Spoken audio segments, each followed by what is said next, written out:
ప్రభుత్వం ప్రకటించిన SC corporation రుణాల జాబితాలో మార్కెట్ అవసరాలకు తగ్గ అంశాలను చేర్చాలంటూ విదసం ఐక్యవేదిక విశాఖ జిల్లా కలెక్టర్కు వినతి పత్రం అందజేసింది. ఇప్పటికే ముఖ్యమంత్రికి రాసిన లేఖలో పేర్కొన్న అంశాలను ప్రత్యక్షంగా కలిసి కలెక్టర్కు అందజేసినట్లు ఐక్యవేదిక కన్వీనర్ బూసి వెంకటరావు తెలిపారు. రుణగ్రహీతల ఆసక్తికి స్థాయికి తగ్గట్టుగా రుణాలు మంజూరు చేయాలని, అలాగే రుణాలపై ఇచ్చే సబ్సిడీలపై చేసిన సూచనలను ప్రభుత్వం పరిగణనలోకి తీసుకోవాలని ఆయన విజ్ఞప్తి చేశారు. దీని ద్వారా నిజమైన మేలు జరుగుతుందని ఆయన అభిప్రాయపడ్డారు.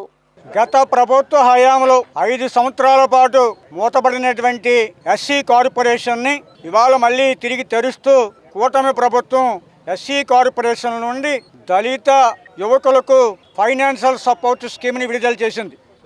అయితే దీంట్లో కొన్ని లోపాలు ఉన్నాయి. ఆ లోపాలను సరిచేసి మరొక జీవోని విడుదల చేయాల్సిందిగా విజ్ఞప్తి చేస్తూ ముఖ్యమంత్రి గారికి రాసినటువంటి ఉత్తరాన్ని కలెక్టర్ గారికి అందజేయడం జరిగింది.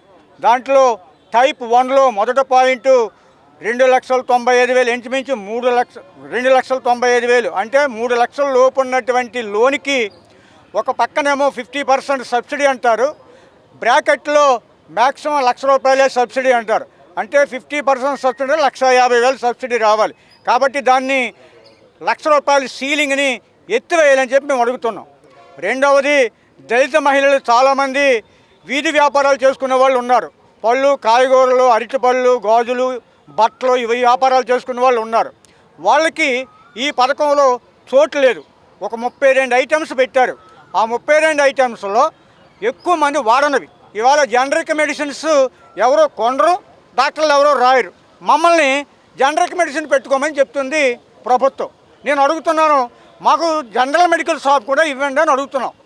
అలాగే టెంట్ హౌస్లు లేవు.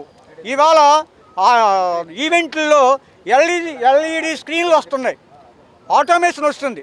ఆ ఆటోమేషన్ ద్వారా చదువుకున్నటువంటి యువత సొంత కాళ్ళ మీద నిలబడటానికి అవకాశం ఉండేటట్టు ఇవ్వాలని, అలాగే ఆక్వాకల్చర్కి సంబంధించి వాడేటువంటి మిషనరీ, అలాగే వరి కోతల్లోనూ వ్యవసాయంలోనూ చెరుకులోనూ వాడేటువంటి ఆధునికమైనటువంటి ఆటోమేషన్ మిషనరీ, అలాగే డెంటల్ డాక్టర్లు, కళ్ళ డాక్టర్లు చదువుకున్నటువంటి యువకులకి ఆ కళ్ళ ల్యాబులు, డెంటల్ ల్యాబులు ఇలాంటివన్నీ పెట్టుకోవటానికి మ్యాక్సిమం 20 లక్షల వరకు లోన్లు ఇచ్చేటువంటి పథకాల్లో మరికొన్ని ఈ జాబితాలో చేర్చాలని చెప్పి ప్రభుత్వాన్ని డిమాండ్ చేస్తూ వారికి వినతి పత్రం ఇవ్వడం జరిగింది.